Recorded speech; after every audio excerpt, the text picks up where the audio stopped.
Olá, bem-vindos ao terceiro CIT 2023 do Unisalesiano. Eu sou a Bianca, membro da Liga de Otorrinolaringologia. Estou aqui com o Dr. Henrique Sabino, preceptor da Liga, e com a Giovanni Carini, que é membro da Liga. Hoje nós vamos bater um papo sobre as otites.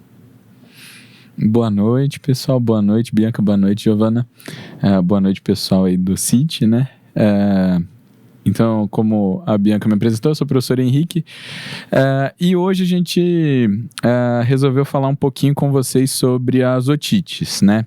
Eu acho que é uma afecção bem comum, né? Não só para o otorrinolaringologista, como também para o generalista, né? Para o clínico geral, a gente pensar aí, por exemplo, num pronto atendimento, né? Até mesmo para os pediatras, né? Então, tem uma prevalência muito alta aí na infância, né? E também de maneira geral, né? Então, acho que a gente poderia começar aí falando um pouquinho aí para a gente se localizar em relação às otites, né? Não tem como a gente falar de orelha, né, que é a nomenclatura atual aí do antigo que a gente chamava de ouvido, né, ouvido externo, ouvido médio, ouvido interno. Agora a gente fala em orelhas, né, orelha externa, orelha média e orelha interna, né. Então, vamos falar um pouquinho sobre a anatomia dessa área, né. Então, o que acontece, né, a gente tem aí caracterizado, né, as três divisões, né, da orelha, né. Então a gente tem a orelha externa, né, que é composta por pavilhão auricular ou a popular orelha que a gente fala, né, aqui, o canal auditivo externo, que vai desde o pavilhão auricular até a membrana timpânica, né.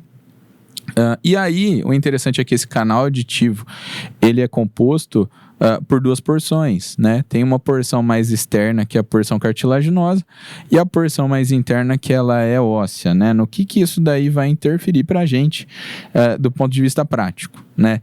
A porção externa, que é a cartilaginosa, é onde tem ali os pelos, né? As glândulas, né? E onde vai ter uma maior descamação. Portanto, é ali onde vai formar a cera, né?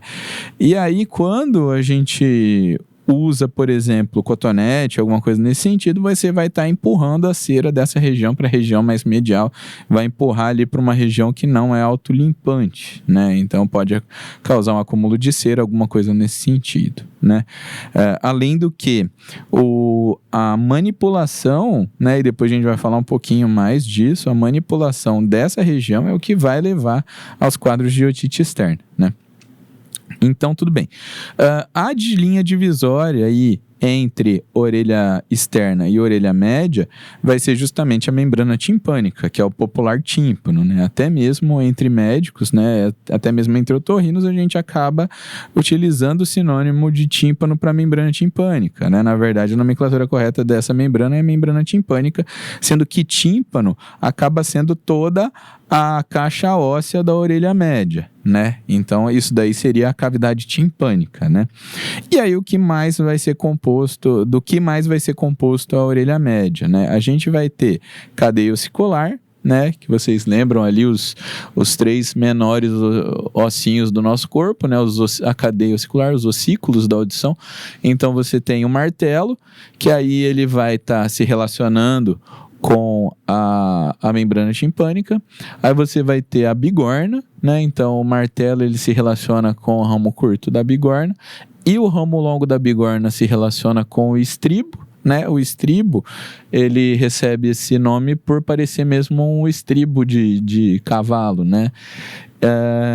E aí o estribo ele vai estar em cima da janela redonda, da janela oval, né?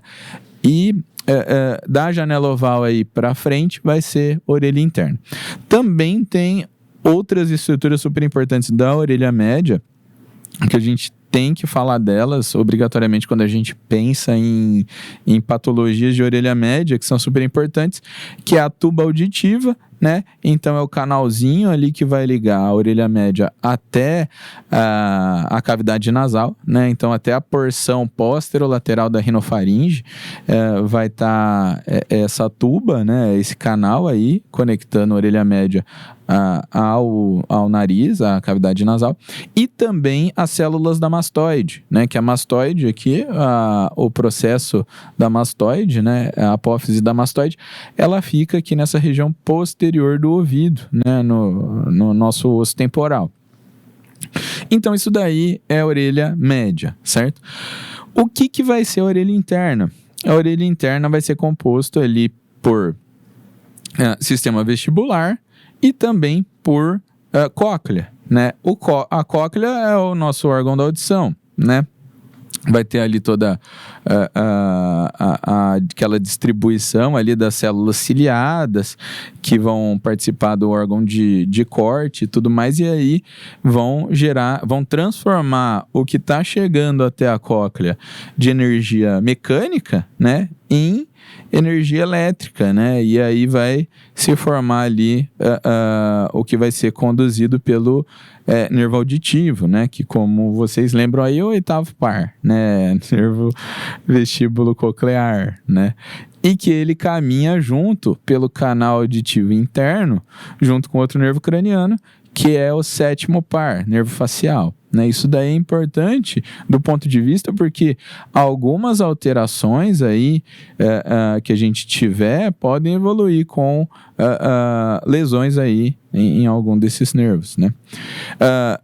Pensando no sistema vestibular, né? Sistema vestibular a gente vai ter também aí na orelha interna, vai ter uma área central do sistema vestibular, que é o sáculo e o trículo, principalmente, eles vão ser responsáveis. O sistema vestibular como um todo é membro aí importante para o nosso equilíbrio, né? Então, um dos principais órgãos ali para a gente ter uma localização espacial vai ser o sistema vestibular. E aí nessa região central você tem sáculo e o trículo, que vai ser responsável por a gente ter uma noção se a gente está se deslocando de maneira linear, né? Então se a gente está, por exemplo, dentro de um carro, se deslocando para frente, você tem ali aqueles cristalzinhos do labirinto que o pessoal fala, os otólitos, que eles estão dentro de uma membrana gelatinosa ali. Por inércia, quando você anda, esses cristais se deslocam para trás e informam o teu trículo que você está se deslocando para frente. Mesma coisa o sáculo, só que a aceleração linear vertical. Se você está no elevador, e o elevador está descendo, por inércia os otólitos eles sobem nessa membrana e aí informa o teu sistema nervoso central que você está descendo, né? Ok, então isso daí é aceleração linear. Os canais semicirculares que ficam ao redor dessa área central, diferente disso, eles são responsáveis por aceleração angular. E aí eles estão dispostos nos 3 eixos ortogonais ali, né? E o que acontece? Sempre que você rodar a cabeça para um lado, para o outro, para cima ou para baixo, vai estar estimulando algum desses canais semicirculares. Só que dentro deles, diferente do trículo e do sáculo, não vai ter o otólito, vai ter só endolinfa e perilinfa.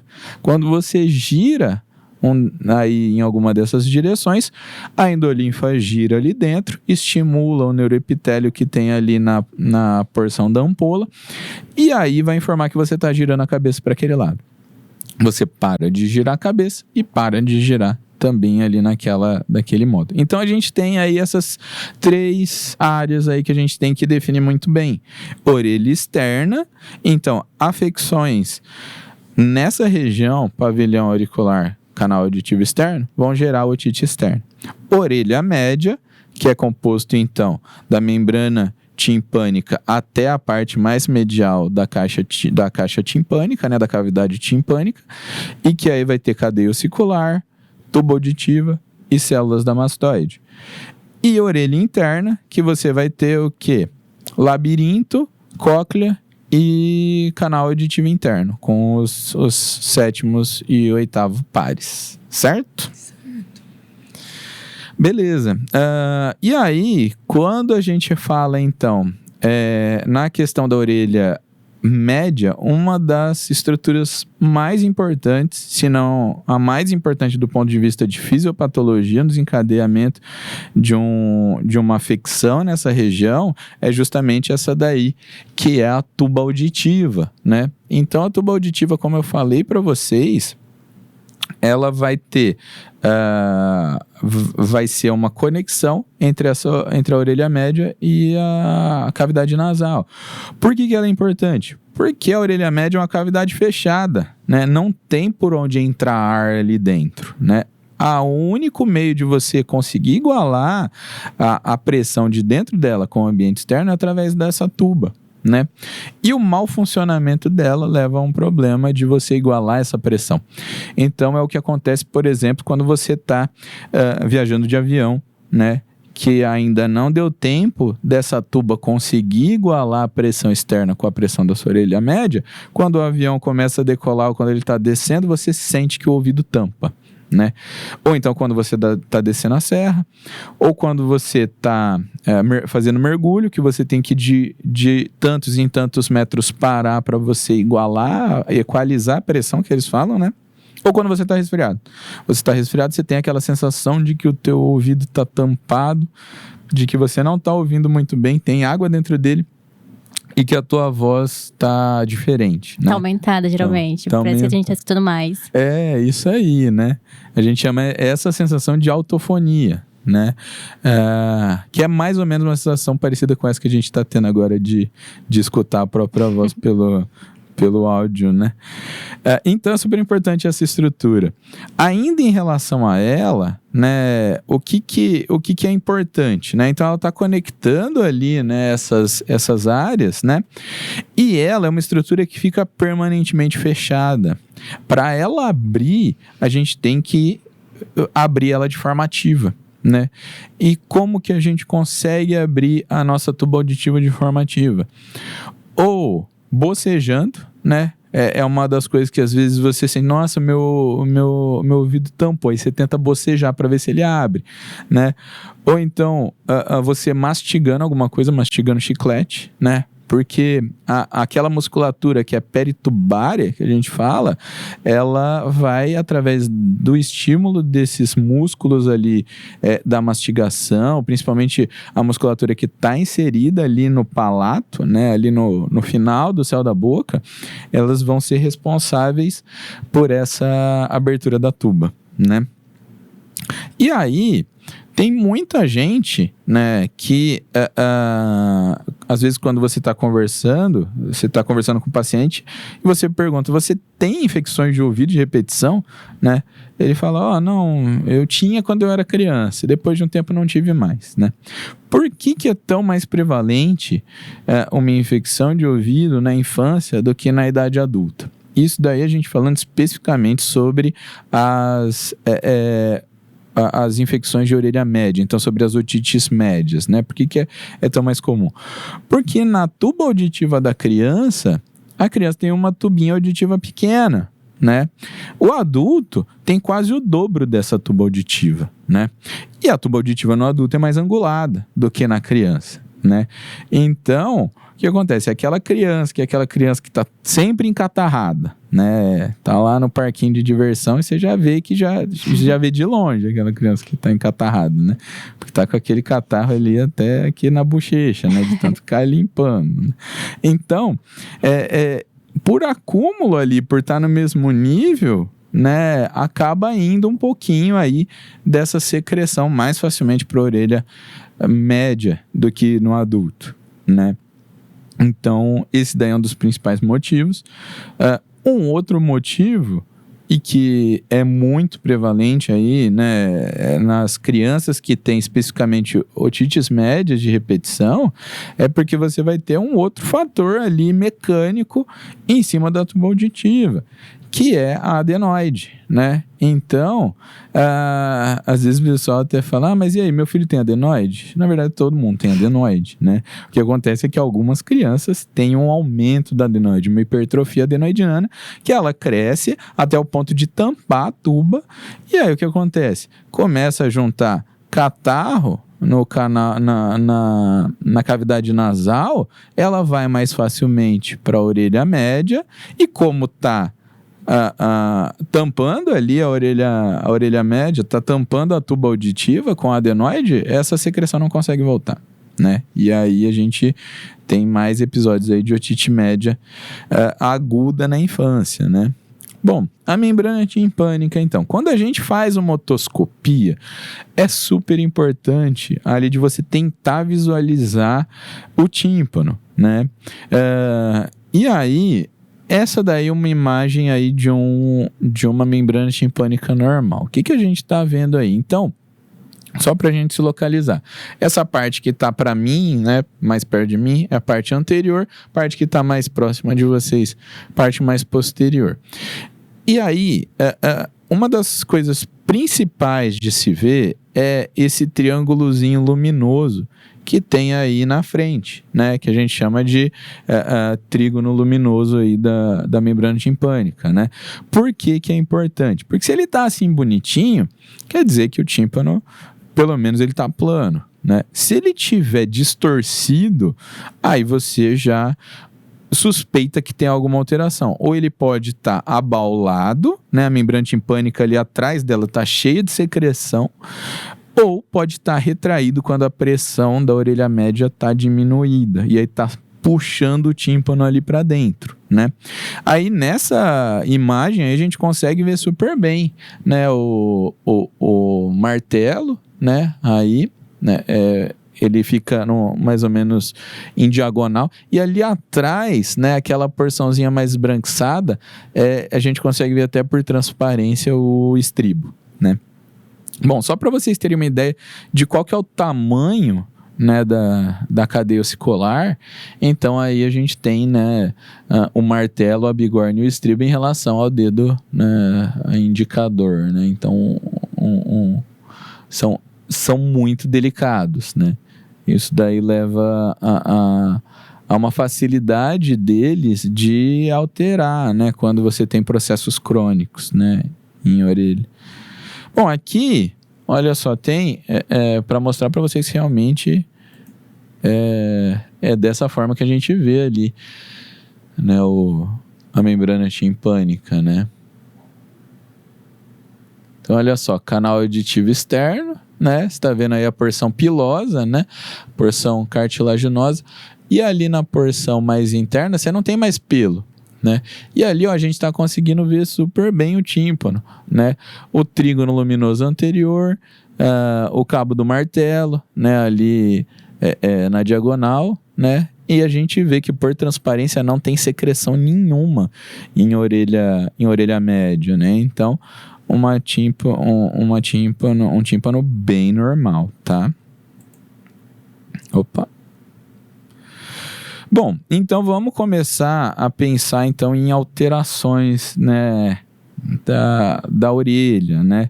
Então, é super importante de quando você fizer uma otoscopia, tiver um paciente com uma queixa de dor de ouvido, você conseguir, no mínimo, diferenciar, né, se você está de frente com um quadro de uma otite externa ou do quadro de uma otite média, né?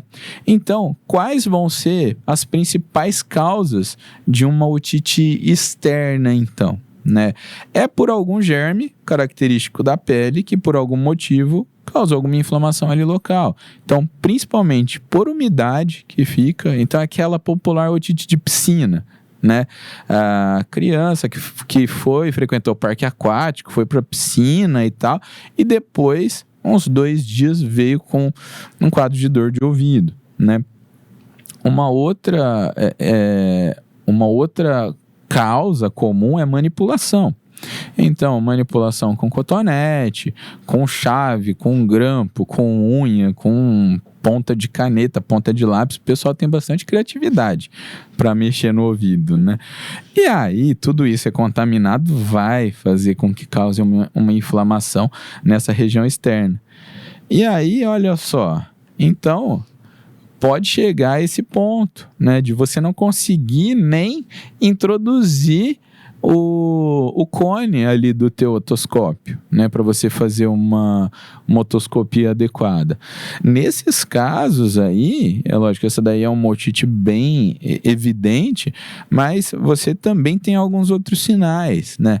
Por exemplo, um sinal comum é você ter dor à palpação do tragus, né? Então você pressiona aqui a parte externa da orelha, né, no pavilhão auricular, e aí a criança ou o adulto fala que está doendo. Ou então você pode levar aqui por baixo o pavilhão auricular. E aí a pessoa também sente a dor quando você manipula dessa forma.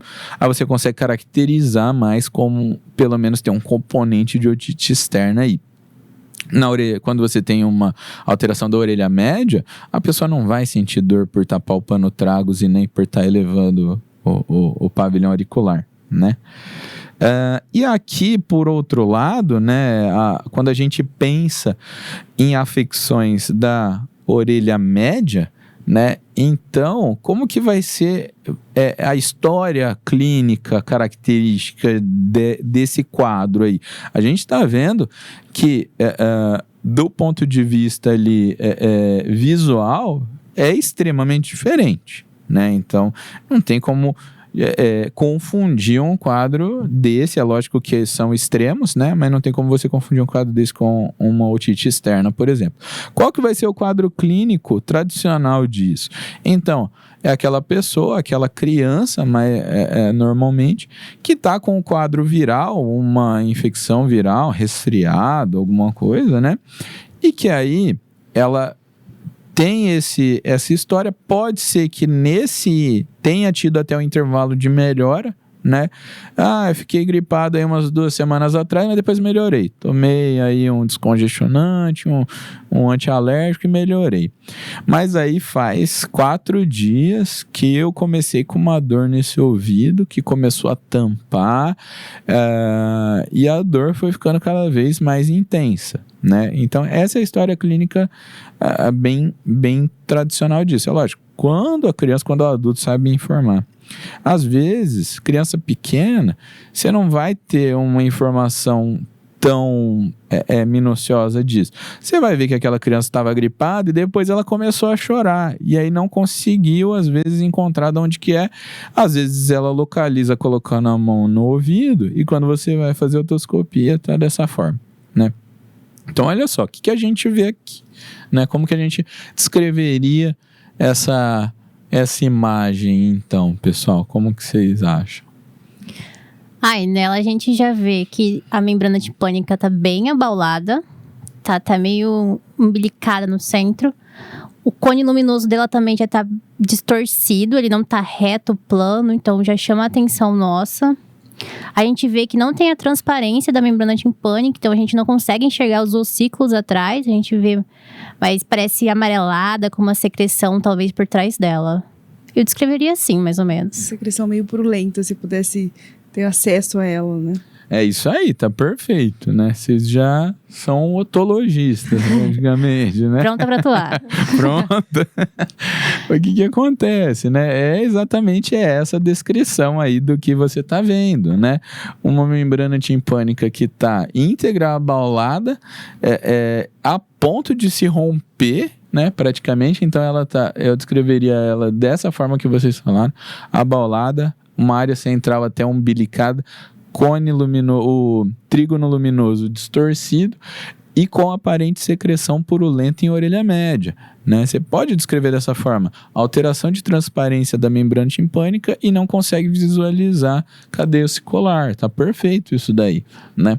E aí como que pode evoluir uma infecção dessa, né? Aí você caracteriza, essa daí é uma otite média aguda, certo? Então, como que ela pode evoluir? Ela pode regredir a partir do momento ali que você entrar, dependendo ali com as medicações, né? ela pode regredir e não supurar, que a gente fala, ou seja, não vazar o ouvido da criança, né? Pode acontecer dela supurar, em que você vai ter uma otite média aguda supurada, em que, para se proteger, né, o ouvido dela, a orelha dela, criou uma microperfuração ali na membrana timpânica que fez com que aliviasse isso daí, né? E pode evoluir com complicações. Né? Aí as complicações elas podem variar desde mastoidite, meningite, né? Paralisia facial por conta de otite média aguda, né? E como que vão ser os tratamentos, né? O tratamento da otite externa aguda é diferente do tratamento da otite média aguda, né? Por quê? Porque os germes são diferentes, né? A otite externa aguda, ela vai ser por manipulação, por colonização de germes da pele, né? Então a gente pensa no que principalmente? Estafilococo, né? Muito comum, né? Colonizando a pele, e também você tem que pensar em pseudomonas, né? Então você entra com medicações que tenham ação sobre eles. Normalmente você entra com antibióticos tópicos, né, que podem ali estar associados com algum anti-inflamatório, alguma coisa nesse sentido. Pode entrar, dependendo do grau de gravidade, às vezes com algum antibiótico por via oral. Aí você pensaria, por exemplo, numa cefalosporina de primeira geração, numa cefalexina, para pegar bem Staphylo aureus, né? Pensando na gota tópica, pensaria, por exemplo, em ciprofloxacino, para pegar ali, por exemplo, pseudomonas, você cobrir pseudomonas, né? E aí você pode entrar com anti-inflamatório, enfim, outras medidas aí locais. E super importante você falar para a mãe que não pode molhar o ouvido daquela criança, proteger o ouvido dela, né? Na hora que for tomar o banho, colocar um algodãozinho ali, né? Às vezes com algum daqueles Johnson Baby, né? Para dar uma impermeabilizada. Não ir na natação ali, parar de frequentar a natação uma semaninha, 10 dias o período de tratamento, tá? E na otite média, o que a gente vai usar de tratamento? Você tem que cobrir, por exemplo, os principais germes que vão estar causando otite média aguda, que vão estar ascendendo da rinofaringe, né? Então, são aqueles mesmos germes que vão causar, por exemplo, quadros de rinocinusite aguda, que tem uma grande prevalência do que? Principalmente o pneumococo, né? Então, Streptococcus pneumoniae, né? Vai ser o maior responsável por isso. Você pode ter em menor escala Moraxella catarrhalis e Haemophilus influenza, né? Então, você tem que cobrir ali o pneumococo. Quando você pensa, então, em cobrir pneumococo, o que seria uma boa opção aí para você usar? O que vocês acham? O amox com clavulanato. É isso aí. Tem alguns guidelines que já falam, já direto para você entrar com amoxicilina clavulanato, pensando nos produtores de beta-lactamase, né? Que aí seria o Haemophilus e a Moraxella. Se a gente está pensando exclusivamente no pneumococo, você pode entrar com a amoxicilina isolada, né? E aí, a gradação seria o quê? Você utilizar a amoxicilina, você pode utilizar em dose dobrada, você pode utilizar com clavulanato e até a amoxicilina em dose dobrada com clavulanato, né? E aí a parte, é lógico, que aí você começa a ter uns quadros que são mais difíceis de você manejar quando aquela criança está tendo otite de repetição, que aí você tem que começar a pensar em segunda, terceira alternativa ali, né? Você começa a pensar em cefalosporina de segunda, de terceira geração, enfim, e aí você vai tentando ver o que dá para você adequar. Mas nesses casos de repetição, aí você tem que às vezes atuar na causa base aí, que, por exemplo, na infância você tem que investigar se não tem uma hipertrofia adenoidiana aí junto, né? Então eu acho que da parte ali mais expositiva ali pra gente se localizar, seria mais isso, né? Doutor, você falou bastante das otites bacterianas, mas a gente pode encontrar alguma otite viral? Ou geralmente elas acabam complicando e gerando uma otite bacteriana, infectando? Sim, você pode ter otites virais, né? E aí elas têm, na verdade, um curso mais ameno. Né? Por exemplo, se você acaba tendo ali mais uma hiperemia da membrana timpânica, às vezes alguma serosa, né? E não tem um quadro tão exuberante quanto o quadro de uma otite média aguda bacteriana, né? E aí você pode até entrar, dependendo ali da idade que você está seguindo do paciente, dá para você entrar com tratamento mais sintomático. Se você conseguir observar aquele paciente e você pedir para ele voltar daí a 2 dias para você ver como é que está evoluindo, por exemplo, pede, tem como trazer a criança daqui a 2 dias, não está com um quadro tão florido aí de bacteriano, né, e tal. Você entra com umas medidas mais sintomáticas e aí você reavalia. Tá melhorando, ok, provavelmente era só do próprio quadro viral que a criança estava tendo ali decorrente do quadro gripal, né? Então, um quadro com como posso dizer, com menos incômodo assim, pensaria mais na viral, tipo uma coisa não tão exacerbada. Mas no pronto-socorro eu pegaria mais, por exemplo, as bacterianas, porque geralmente o pessoal procura quando já tá com aquele quadro mais exacerbado, com mais sintomas.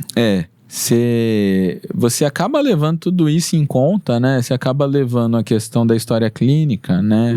Então, se é um quadro que está mais arrastado, teve ali mais tempo, teve um intervalo de duração entre o quadro inicial, que era viral ali, quadro nasal viral, e aí depois começou a ter o quadro otológico, e você viu uma membrana aí com essas características, você já está autorizado a entrar com antibiótico.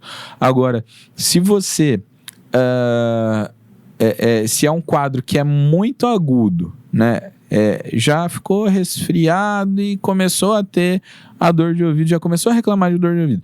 Mas às vezes você vai lá ver, não tem nem, às vezes, secreção na orelha média, né? Às vezes ela tá retraída, ou tá começando a ter um pouquinho de serosa. Aí você pode ter um pouquinho mais de conduta sintomática, ao invés de você já entrar com o antibiótico. Porque assim, se a gente for parar para pensar, a maioria dos casos de otite média aguda, eles vão se autorresolver, né? Só que por que você entra com antibiótico? Quando você está suspeitando que tem a colonização bacteriana ali, que seja a origem etiológica e que você precisa de prevenir complicação, né? Para você não deixar evoluir para uma meningite, não deixar evoluir para uma mastoidite, né? Bom, eu acho que a gente já pode começar com as nossas perguntas, né? Quando eu vou fazer uma otoscopia, quando eu tenho uma otite externa, o que eu espero ver? Eu vou ver hiperemiado. Na foto que o senhor mostrou, estava só edemaciado. Então não tinha muito como eu ver o que tinha. Sim. Quando você, então, vai avaliar uma otite externa, né? Então, é lógico, a gente seguia muito pela parte visual, né? Então, se você viu que tem aquela hiperemia do canal auditivo externo, né? Normalmente vem junto com algum grau de edema ali, né? Lógico, não vai ser às vezes igual estava na imagem que eu mostrei, que ali é um extremo, mas você vai sentir que às vezes tem um pouco mais de dificuldade de você passar o espéculo, né? O otoscópio, o conezinho otológico. A pessoa já vai referir desconforto no que você está passando o cone.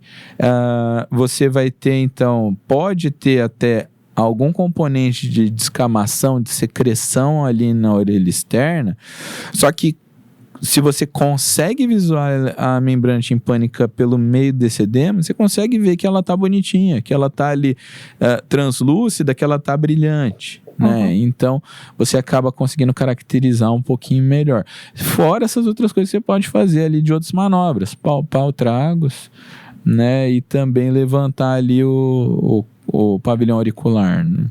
Nesses casos, geralmente o paciente cursa com febre também? Pode ter em alguns casos, pode ter febre, né? Normalmente é um quadro mais localizado, né? A febre é mais comum na otite média aguda, né? mas em alguns casos ele pode ter febre, mas é mais uma dor local, uma secreção local. É aquela criança que fala que não pode nem relar, né? Às vezes não consegue nem deitar no travesseiro que tá chorando, né? Uhum. Bom, doutor, quais são os critérios diagnósticos mais importantes para otite? Então, aí a gente acaba utilizando aí para a gente diferenciar, né, nas otites. Então, você tem o quadro aí da otite externa, né, que aí a gente caracteriza bem ali por isso, pela história clínica, né, alguma manifestação externa que teve, você associa o exame físico, né. Na a otite média, então você acaba pensando mais nesse quadro um pouquinho mais arrastado, que teve uma IVAS prévia, né?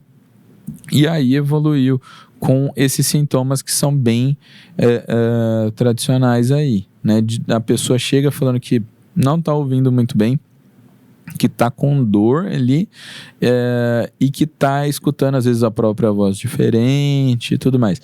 E refere normalmente que piora a dor, né, quando faz algum tipo de manobra de Valsalva, às vezes. Então, eu estou com muita secreção nasal, eu vou assoar o nariz, dói o meu ouvido, né? Então, isso daí também é bem característico. Além do que você vai visualizar o tímpano alterado.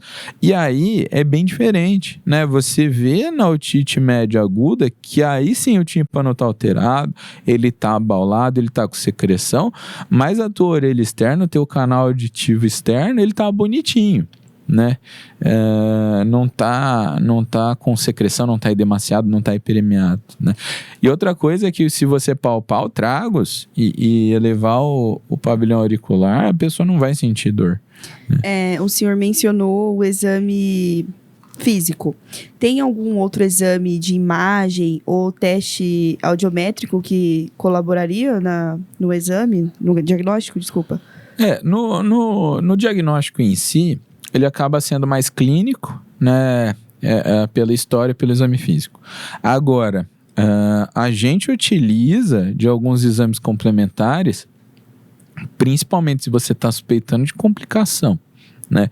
Então, se você está suspeitando que esse paciente ele pode estar evoluindo para uma mastoidite, pode estar evoluindo para uma meningite, enfim, e aí entra outras coisas, né? Trombose seio cavernoso, trombose. E aí você, às vezes, precisa lançar a mão, por exemplo, de um exame de imagem para ver como é que está essa mastoide, como é que está essa orelha média, né? Outra coisa, por exemplo, é o teste audiométrico, né? O teste audiométrico, a audiometria, a audioimpedanciometria, vai te auxiliar bastante se você fez aquele tratamento e a pessoa não melhorou completamente da sintomatologia. Então, ela voltou ali depois de 2 semanas ali que já tratou e fala para você, eu já tô melhor, não tô mais com dor, nada, mas ainda não tô ouvindo bem, né? Aí pode ser realmente uma alteração da orelha média que ainda se manteve, pode ter ainda secreção ali, que a gente fala que é uma serosa residual, que não está mais infectada, mas ainda tem uma certa serosa, porque a tuba auditiva dela não voltou a funcionar completamente, então ainda está se mantendo ali na orelha média, né? Então você tem que ver se é isso daí que está acontecendo, né?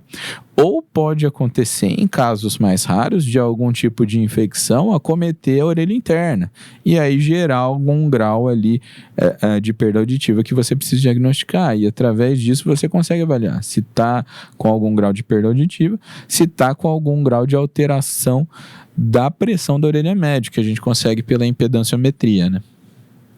Então, basicamente, o diagnóstico eu vou fazer clinicamente. Eu só vou pedir algum teste quando eu estiver suspeitando de alguma coisa a mais que aquele paciente pode ter, certo? É isso aí. E pensando no tratamento para quando eu for entrar com antibiótico, qual achado ou qual sintoma que o paciente chega que você fala, agora é a hora de eu entrar com antibiótico, uma coisa certeira?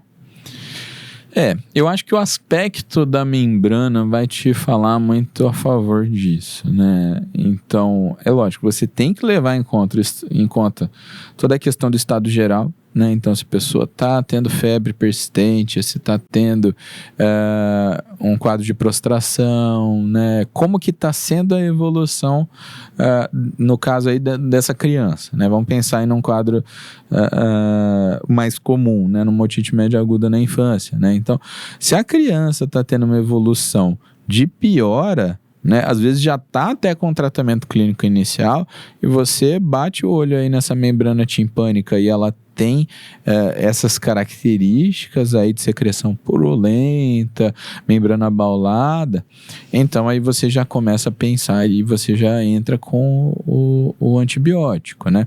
Existe alguns guidelines que eles têm uma conduta um pouco mais conservadora. Então, eles até estipulam ali algumas faixas etárias em que você leve em conta dois fatores. Por exemplo, se a criança tem até 6 meses, de 6 meses a 2 anos, acima de 2 anos, né? Então, por exemplo, se você tem um quadro que é unilateral, tende a você conseguir observar um pouquinho mais essa criança. Se for um quadro bilateral, aí você já pode ser um pouquinho mais intervencionista no sentido de utilizar antibiótico, né? Ou então, se você tem alterações importantes dessa membrana, né? Então, se você tem alteração ali de abaulamento e secreção purulenta nessa membrana, mesmo que seja unilateral, você já começa a utilizar antibióticos ali de acordo com essa faixa etária, né? Entendi. Então, a gente tem que analisar sempre o contexto dessa criança estar inserida e o contexto desse paciente, os sintomas ali no geral. Não pode se basear só por um achado, né? É isso aí. Você tem que levar aí toda a clínica, né? Não só a otoscopia e não só a história, né? Você associa os dois, né? Aumenta ali a tua acurácia, né? Para entrar com o tratamento específico. Doutor, quais são os desafios mais comuns no tratamento da otite externa, incluindo o caso recorrente, grave? Eu acho que, assim, o maior desafio que tem nesses casos corriqueiros que a gente tem, né, não pensando em complicação, nada disso, é a questão daquela criança que está sempre com infecções de repetição, né? Então, a criança tem otite média aguda de repetição. Ela está sempre tendo infecções ali. Passa um mês, tá com infecção de novo na orelha média. Passa mais um mês, tá com outra infecção na orelha média. Por quê? Aí você tem que investigar fatores que sejam anatômicos, você tem que excluir uma hipertrofia adenoidiana. Às vezes a criança tem adenoide pequena e não justifica o caso de ser uma obstrução mecânica. Você começa a pensar em outras coisas. Aí você começa a pensar em se não tem um fator alérgico aí associado que está aumentando secreção, alterando tuba auditiva. Pensar em refluxo. Refluxo pode acontecer de alterar também a questão ali tanto da rinofaringe, quanto às vezes alterar até mesmo a orelha média, né? Tem alguns estudos que mostram que nessas crianças tem alteração até mesmo de pepsina ali na orelha média, né? Então, refluxo pode ser uma coisa que está predispondo a otite médias de repetição. Aí você começou a investigar, foi excluindo tudo, aí você começa a pensar nas coisas mais raras, né? Uma deficiência de sistema imunológico, uma hipogama-globulinemia e por aí vai, né? Aí você tem que ir excluindo todas essas causas mais comuns para ir para os casos mais raros, né? Eu ia perguntar isso agora. Quando a gente tem um paciente imunocomprometido, a gente vai ter essa incidência aumentada da otite neles? No paciente imunocomprometido, é um pouco mais delicado, né? Por quê? O imunocomprometido não só na orelha média, mas quando você tem um quadro de otite externa em paciente imunocomprometido, e aí eu não estou falando só, por exemplo, no quadro de HIV, alguma coisa nesse sentido, mas também em imunocomprometidos, por exemplo, diabetes mellitus. Uso de corticoide também por muito tempo. Uso de corticoide prolongado. Por quê? Pacientes diabéticos, por exemplo, podem desenvolver um quadro de uma otite externa maligna, né, que a gente fala. Então, é um quadro de uma otite externa que vai se persistindo e ela começa a afetar o osso, né, dessa região, vai desenvolvendo um processo de osteomielite do canal aditivo externo, né, e tem um curso extremamente ruim, né, às vezes você precisa de fazer tratamento crônico ali com antibióticos, às vezes você tem que fazer procedimentos cirúrgicos um pouco mais invasivos, até mesmo uma tímpanomastoidectomia, uma mastoidectomia radical, né, e pode evoluir inclusive para óbito, né, em casos ali, porque vai se persistindo esse quadro dessa otite externa maligna que a gente fala. Não é maligna no sentido de tumor, não. É de infecções ali oportunistas. Uhum. Então, você pode ter, por exemplo, pseudomonas que está gerando esse quadro de osteomielite, até mesmo fungos que vão gerando essa osteomielite e que tem um curso de tratamento bem desfavorável, né? Quais são os sinais de alerta para a complicação da otite? Sim. Os sinais de alerta, eles também são clínicos, né? Então, por exemplo, se você vê que está tendo uma piora da evolução e aquela criança está evoluindo com um abaulamento retroauricular, vermelhidão, o pavilhão auricular ele está se deslocando anteriormente, parece que está evoluindo para uma mastoidite, certo? Não é porque veio velamento da mastoide, numa tomografia eventual que tenha sido pedida, se tem velamento na mastoide, né, mas não tem clínica, isso daí não é mastoidite, tá? E aí, na verdade, é o processo contrário. A partir do momento que você suspeitou da clínica de mastoidite por essas alterações no exame físico, aí você pede uma tomografia para ver se confirma. Por quê? Às vezes, por conexão entre as células da mastoide e a orelha média, pode se deslocar a secreção ali e causar velamento, não necessariamente ser uma infecção da mastoide. Outra coisa é você ter paralisia facial, por exemplo, né? Porque aí fala a favor de você estar com lesão ali ou com inchaço no trajeto do nervo facial que ele passa pela orelha média também, né? E outras coisas que pode acontecer e isso daí muito mais raramente, de evoluir para uma labirintite infecciosa, que isso daí é extremamente raro de acontecer, você ter uma afecção por bactéria na orelha interna. Então, caso tenha o diagnóstico de mastoidite, como que a gente faz para prosseguir com o tratamento? Como seria esse tratamento? Aí é a intervenção cirúrgica. Aí você tem que fazer uma mastoidectomia, né? Para limpar aquela mastoide, né? Pode acontecer, se tiver num quadro muito inicial, às vezes você até tentar entrar com antibiótico terapia endovenosa, aí você entra, às vezes que você falou cefosporina de terceira geração, uma ceftriaxona, às vezes faz uma associação de acordo, conversa com a CCIH, às vezes do hospital, para ver o que dá para entrar, né? Se for clindamicina, o que for, entra com corticoide, né? Mas tem que ser tratamento endovenoso. Doutor, o senhor falou de como suspeitar dos casos complicados, você citou que a não melhora do quadro. Mas quando eu comecei a dar o antibiótico terapia para esse paciente, com quanto tempo eu espero que esse paciente apresente alguma melhora do quadro dele? Sim. Então, você espera que melhore em torno de umas 48 horas, mais ou menos, você já vai ter uma dosagem plasmática suficiente para atingir aquela, de maneira mais regular, a concentração inibitória mínima. Então, a partir do momento que você atingiu esse platô e está sendo efetivo, né, você espera que em 48 horas melhore. Deu 3 dias que está tratando, não está melhorando, então você começa a suspeitar de resistência bacteriana, né? Aí ou você troca o antibiótico ou se tiver ali a oportunidade de ter secreção, se ela tiver supurada, você pode enviar para a cultura. Às vezes você troca o antibiótico, envia para a cultura e depois que sair a cultura aí você seguia por ele. Se não tiver, melhora, né? Mas aí, nesses casos, você acaba optando por trocar, não ausência de melhora. Existe quadro de otite crônica? Tem. A otite crônica aí acaba sendo uma evolução progressiva de uma disfunção tubária persistente. Né? Então, quando que você fala que tem uma otite média crônica? Na prática, quando você viu que a pessoa tem uma perfuração da membrana timpânica. Na teoria, é quando acontece o quê?